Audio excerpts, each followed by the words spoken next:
प्रेमानंद महाराज जी को जानना तो बहुत आसान है, लेकिन उनको समझना उतना ही मुश्किल है। जानने के लिए आप कहीं भी इंटरनेट पर सर्च करेंगे तो आप उनके बारे में बहुत कुछ जान जाएंगे, लेकिन आप समझ नहीं पाएंगे। जैसे उदाहरण के लिए प्रेमानंद महाराज जी सिर्फ एक इंसान है, लेकिन उनके बारे में लोगों की अपनी अलग अलग राय है। कुछ लोग उनको तो भगवान मानते हैं, कुछ लोग उनको अपना गुरु भी मानते हैं, कुछ लोग उनको साधारण साधु संत भी मानते हैं, लेकिन भाई कुछ लोग तो उनको ढोंगी भी मानते हैं। अब यहाँ पर बात है सिर्फ नजरिए की। अब इसको समझने के लिए हम प्रेमानंद महाराज जी के जीवन से ही कुछ उदाहरण लेते हैं।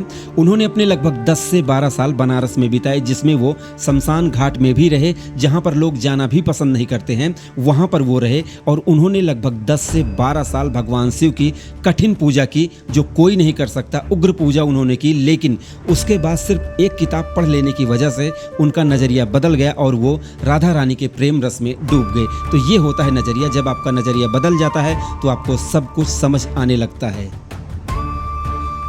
प्रेमानंद महाराज जी को समझने से पहले आपको आश्चर्य होना चाहिए और आपके मन में एक सवाल होना चाहिए कि ऐसी कौन सी शक्ति है, कौन सी ऐसी पावर है जिसकी वजह से लोग अपने आप ही उनको पसंद करने लगते हैं और बिना बुलाए, चाहे वो बड़े लोग हों चाहे फेमस लोग हों, अपने आप ही उनकी तरफ खींचे चले जाते हैं। तो कुछ ना कुछ तो बात जरूर होगी उनके अंदर, जो लोग अपने आप ही उनको पसंद करने लगते हैं। चाहे वो किसी जात या धर्म के हों, लोग उनको पसंद करते हैं। प्रेमानंद महाराज जी जो आज इतना फेमस हो रहे हैं, उसके पीछे उनकी लगभग 35 से 38 सालों की मेहनत है, जो किसी को दिखाई नहीं देती है। और जब उन्होंने मात्र 13 साल की उम्र में अपना घर छोड़ दिया था, तब वो कोई ब्लॉग बनाकर नहीं निकले थे कि मैं घर से जा रहा हूँ, बहुत बड़ा साधु बनूंगा, राधा जी का भक्त बनूंगा। ऐसा तो उन्होंने कुछ कहा नहीं था। उस समय तो टेक्नोलॉजी भी नहीं थी। उन्होंने 10 से 12 साल अपने बनारस में बिताए, लगभग 25 से 28 साल उन्होंने बिताए हैं वृंदावन में। इतनी कठोर मेहनत के बाद उनको आज जो लोग प्यार कर रहे हैं, इसके पीछे बहुत बड़ी मेहनत है।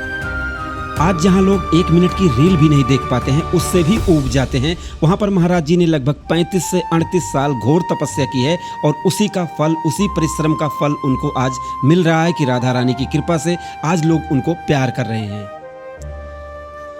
और अब मैं आपको अपनी समझ से बता देता हूं कि जब कोई इंसान इतनी कठिन तपस्या करता है, अपने काम क्रोध मद लोभ को छोड़कर, तो जब उसको भगवत की कृपा प्राप्त होती है तो उस पर सब कोई कृपा करने लगते हैं, हर कोई उनको प्यार करने लगता है। और ये लिखा भी हुआ है, जा पर कृपा राम की होई, ता पर कृपा करें सब कोई। और इसलिए जब प्रेमानंद महाराज जी ने लगभग 35 से 38 साल घोर तपस्या की है, तो उनके ऊपर राधा रानी की कृपा हुई और जो एनर्जी मिली है, उसी की वजह से लोग खींचे हुए चले आते हैं उनकी तरफ और लोग उनको प्यार करने लगते हैं। आपको क्या लगता है? अपनी राय दें। धन्यवाद।